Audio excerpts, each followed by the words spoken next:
非常高兴，今天有机会呢，我们请到了来自美国的 Yael Schweitzer 来到中国，给我们来传授什么是基于正念的舞动治疗。舞动治疗呢，我们已经听说很久了，然后在中国的知舞方舟呢，已经在推广舞动治疗，已经进行了3年多的时间，但是我从来没有听说过正念的舞动治疗。正念在我们的心目当中，它是静止的，而舞动呢又是活动的。那么这两个是如何结合到一起，然后会发生什么样神奇的事情呢？我们今天就来问一问Yael 老师，看看他会给我们带来什么新的发现。Hello, Yael. Very nice to meet you. And we're very glad that we can invite you from US to China to spread what is mindfulness-based DMT.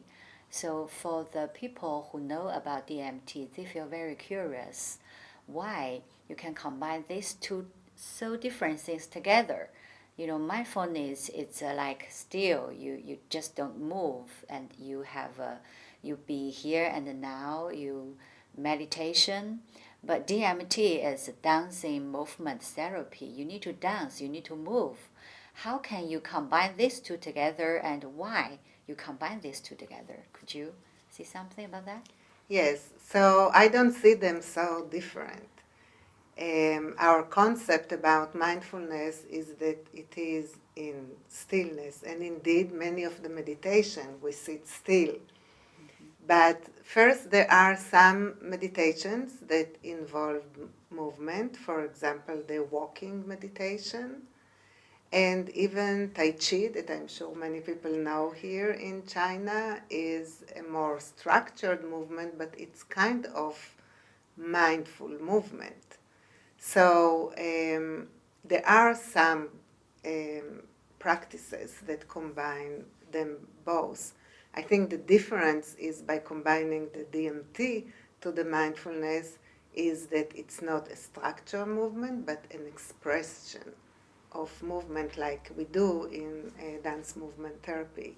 We tap into our emotions or our unconscious, our inner life, and express them in movement. But even within the DMT, there are many ways to practice and to use dance movement therapy. And one of the practices, which is authentic movement, is very, very similar to meditation. There are some add-ons, like the witness. It's not just the inner witness, there is also an outer witness. But basically, we are tapping in, we are paying attention to our body, to our emotions, and the difference from the pure mindfulness is that we give it expression through movement. So through this change, we can combine mindfulness and dance movement therapy. In MB-DMT, we don't use music. We don't bring in outer experiences. We use our inner experience as the source for our movement and our feelings and our expressions. So it sounds very weird for some people that they dancing but without music. And I know that you already have experience, you teaching and give lessons in China for 4 days workshop.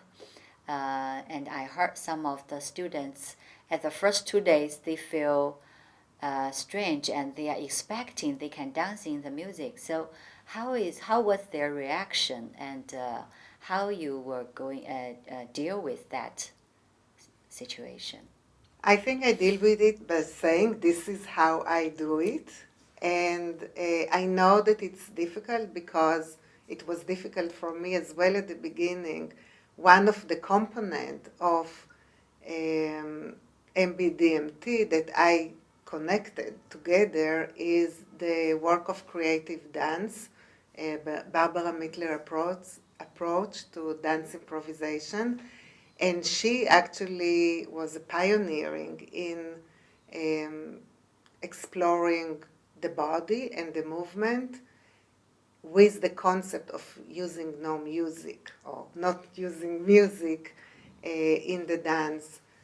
Her approach to that was that we want pure movement, and when we add music to it, it actually defines how we move and how we express ourselves. Not that music is bad, it's wonderful, but for other purposes. So when I started to practice in this way of the Mittler-based approach, it was weird for me as well. So it takes some time to get used to it. But after you get used to it, it's sometimes more difficult to move with music because it's a totally different experience. Also, authentic movement is not being practiced with music because we are working on our inner expression. So it's not totally unfamiliar to people who are familiar with the broad way of working as at DMT. For people that are new, for them, they have the wonderful experience of something new. We all like new things. Yeah, thank you.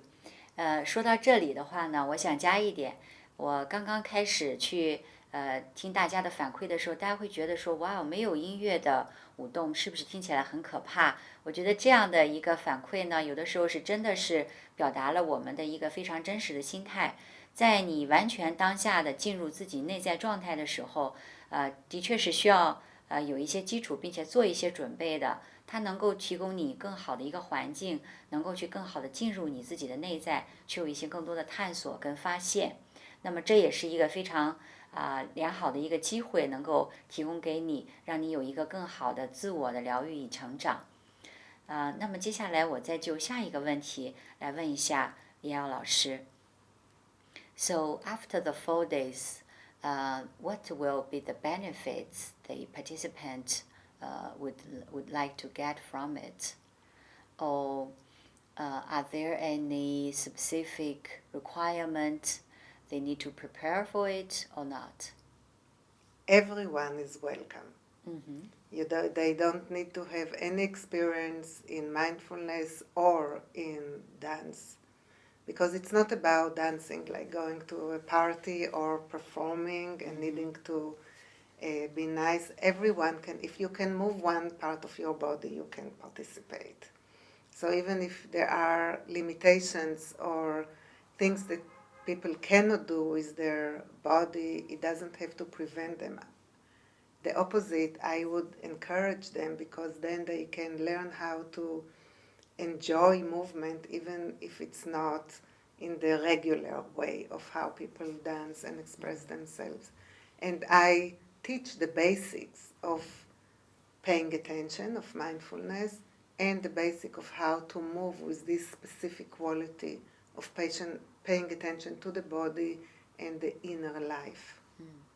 About mindfulness, I know this was founded by Kabat-Zinn, and I know there are lots of big companies in the world. They use this to helping their management team to be more focusing on stress release.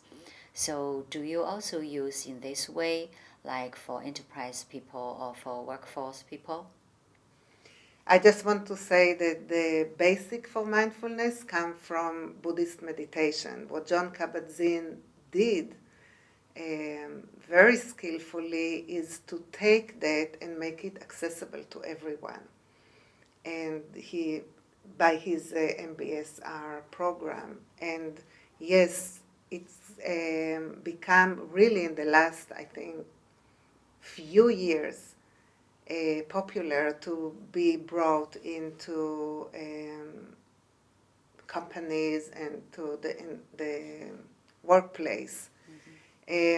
What is usually been done there, it's basically the mindfulness. I don't know if they add movement to it, but I think learning how to calm and how to be more accepting of themselves to reduce stress, and also to know how to interact with each other can be very beneficial for people in the workplace. So people, after they practice the mindfulness, including this moving status, they can have a better communication skill, more sense of themselves and others, and also leadership. Am I right? I think all of the above. All of All the of above. this. Yes, and I want to emphasize two other or a few other things. One is creativity. Mm-hmm. And this is the part that the movement adds to the mindfulness, because I believe that when you tap into your creativity and build it, it shows everywhere in your life. So when people learn to be more creative, they implement it also in their work. And I think that there is no better resource for any workplace than creative people. The other thing is learning to listen to your needs and satisfy them. So I think if people know how to take care of themselves and how to treat themselves in a good way, they will be healthier, they will be then better workers, and I think everybody will benefit from that.